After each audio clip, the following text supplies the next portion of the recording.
So today we'll be learning about analysis of sorting algorithm. And in that, the first algorithm which we are going to see is bubble sort. तो सबसे पहले हम bubble sort के बारे में देखने वाले हैं। देखिए बबल सॉर्ट,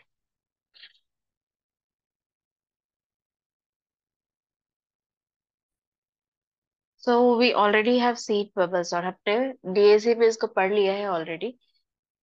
होता क्या है, जिन्होंने मेरी क्लासेस अटेंड नहीं किए हैं, एक बार मैं फिर से रिवीजन कर रही हूँ। मैं ऑलरेडी यहाँ बना के रखी हूँ ताकि हमारा टाइम कम लगे। एक बबल सॉर्ट की लिस्ट होती है जिस तरीके से आप देख रहे हो यहाँ पर। अब पहली बार में फर्स्ट टू एलिमेंट आपस में कंपेयर होंगे, और अगर सेकेंड एलिमेंट छोटा है तो हम स्वैप करेंगे। अब यहाँ जो एस लिखा है, it is for swapping. Okay, so हमने यहाँ पर स्वैप किया सेकेंड टाइम पे। अब जब तक हम पूरी बार सारे एलिमेंट्स को स्कैन नहीं कर लेते, हम उसको पास वन कहते हैं। मतलब जब हमारा पास वन चल रहा है, then we are scanning each and every element from the list. So अब first time we have swap the element and now 10 is here. Second time will compare second and third element. ठीक है। तो जैसे हमारे algorithm के according हम देखते हैं, तो A of I and A of I plus one, like that we use to check and we will compare. अब यहाँ पर भी again we need to swap because 3 is lesser than 20। ठीक है। और आप जैसे भी देख रहे हो 20 ऑलरेडी लिस्ट में सबसे बड़ा है, तो ये लास्ट तक आने के लिए इसको सारे एलिमेंट से वैसे भी स्वैपिंग करनी पड़ेगी। अगेन स्वैप होगा और फिर हमारा थर्ड और फोर्थ एलिमेंट कंपेयर होगा, and again we will be swapping it, and then fifth element, sixth element, and like that.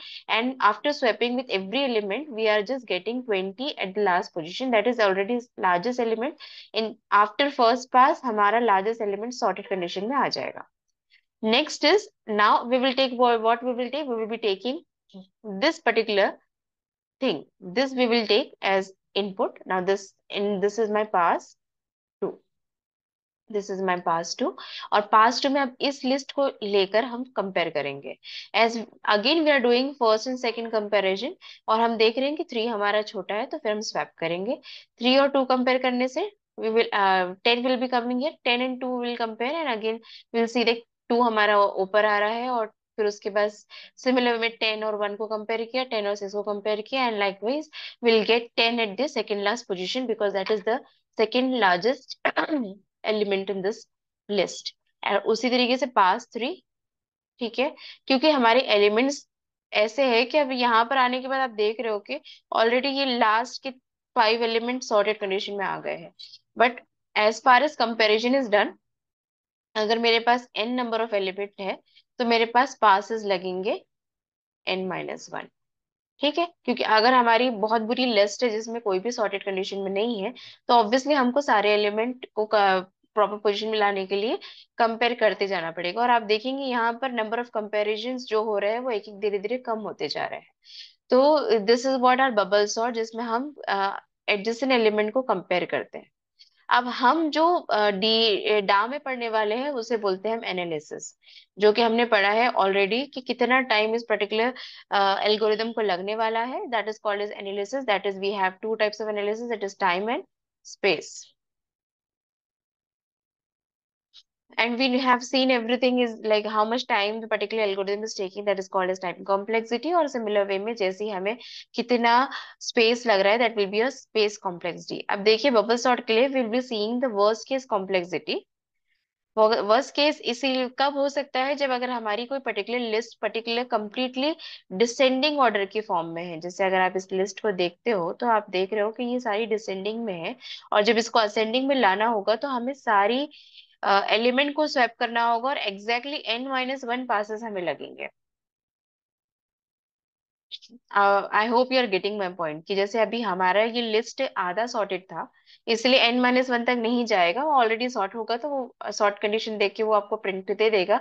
लेकिन अगर आपके पास कंप्लीटली एक डिसेंडिंग ऑर्डर लिस्ट है, मतलब हमको हर एक एलिमेंट के लिए सॉर्ट करना पड़ेगा, देन अगर ये n एलिमेंट है तो will be requiring obviously n-1 comparison. Passes तो n-1 लगते ही है, n-1 कंपेरिजन लगेगा। तो ये हो जाता है हमारा worst case analysis. Worst case analysis हमारा क्या है, कि हमें कितने कंपैरिजन लग रहे हैं, टोटल n-1, क्योंकि हमारे एलिमेंट जो है वो कंप्लीटली डिसेंडिंग ऑर्डर में है। ठीक है। तो हमें लग रहा है कितना टाइम, n-1 टाइम। जितने हमारे एलिमेंट है they are nothing but n। तो if you remember how we use to write big O notation हमारा worst case complexity big O notation जो हमने क्लास में पढ़ा है वो क्या था?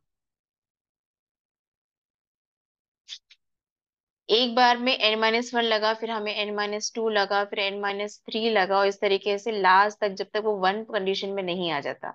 मतलब अगर n-1 टाइम कंपैरिजन, फिर n-2 टाइम कंपैरिजन, मतलब कंपैरिजन कम होते जाएंगे कि एक सॉर्ट होते जाएगा, तो लास्ट में एक सिंगल कंपैरिजन लगेगा। ठीक है, जब हम लास्ट पास में पहुंचते हैं, तो जब ऐसी वाली सीरीज हमें मिलती है तो हम हमारा टाइम कॉम्प्लेक्सिटी किस फॉर्म में रहता है? If you remember, time complexity हमारा होता है will be equal to n into n-1 upon 2. Whenever we are having this decreasing series, so we will be having this all time complexity like this. So हमारा worst case complexity क्या निकला?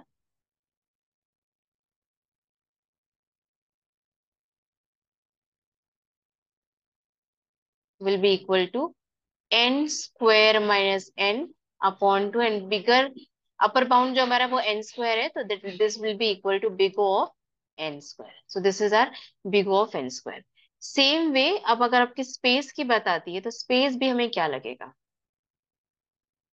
Space will be exactly similar के condition. और अब ये n into